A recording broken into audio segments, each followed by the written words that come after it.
So you've got the job. Now what's next? The first thing I always tell people is start with a growth plan.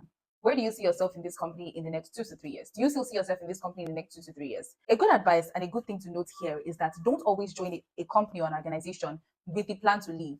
Every time you do that, it shows in how you act, it shows in how you behave, it shows that your mind is not completely here. And once people can spot that, that would be a very big problem for you. So the first thing you want to do is start with a growth plan. Do I want to rise within this organization? And if I want to rise within this organization, what are the skills that I need to have? What are the things I need to learn at this moment? I always tell people that at every organization that you are in, you are either learning or you're earning. So you should actually be learning in any organization you find yourself. Set a growth plan for yourself. In the next 3 months, I want to be indispensable. And to do that, I must know this. I'm working at a tech company right now. I'm probably working as a content writer. If I want to make it up to editorial lead or marketing manager, what are the things I need to know? What are the skills I need to have? How can I take on more responsibilities to practice the things that I'm learning? This is how to draw up a growth plan for yourself. Ensure that the goals that you set for yourself are actionable and measurable. Ensure that they are SMART goals. So within this time frame, I want to be this person. I want to be in this position. I want to do this. Every time I join an organization, it's without fail, it always happens that either I get a promotion, I get additional responsibilities, I get higher pay. It works without fail. Draw up a growth plan for yourself. Find out what it is that you need to learn, and then request for more opportunities and responsibilities. Initially, it may or may not come with higher pay, but trust me, you will be learning. And the things that you have put into yourself, nobody can take that away from you. If you do decide to leave the organization, at least those skills will always be with you. The second thing I always tell people is get stuff done. Just be the person that gets stuff done. Don't be the person that has 1,000,001 excuses why something did not work. For example, you're working remotely and everybody knows that Nigeria has a power grid problem. But you take every opportunity to say, I don't have power right now. I cannot work on this. But what have you done about it?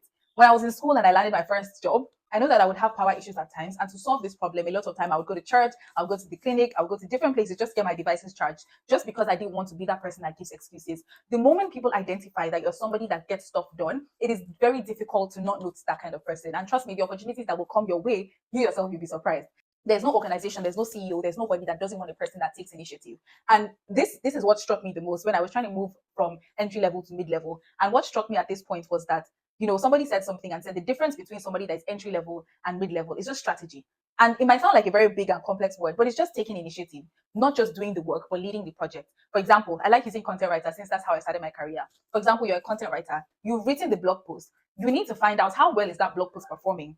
How much ROI has that blog post brought to the organization?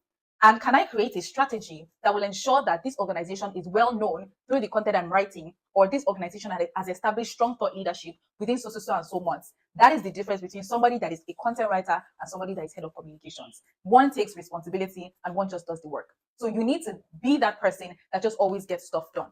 You need to first start by being the person that gets stuff done before you start thinking of strategy. So you can't say, oh, the blog post they asked me to write today, I don't feel like it's a good blog post that we should be writing. Meanwhile, you have like 3 blog posts that you should have sent in, but you haven't sent it in. So you need to first be the person that gets stuff done for your opinion to be taken seriously. When you present these opinions to your superior, you need to be able to say, this is what I've done about it. Not just drop ideas, because ideas are flying around. They're a dime a dozen. They're flying around everywhere. You need to ask yourself, can I execute this thing that I'm bringing to the table? Would I be willing to take the lead on this project? If you're that person, there's no organization that will not give you the answer you need. The final thing I'm going to tell you is study organization culture. Study organization culture. Study organization culture. Every organization has its culture. Some people have a culture of transparency. Some people say they have a culture of transparency, but really don't have a culture of transparency. Thankfully, I work at a company where the culture is great. It's amazing. It's just awesome.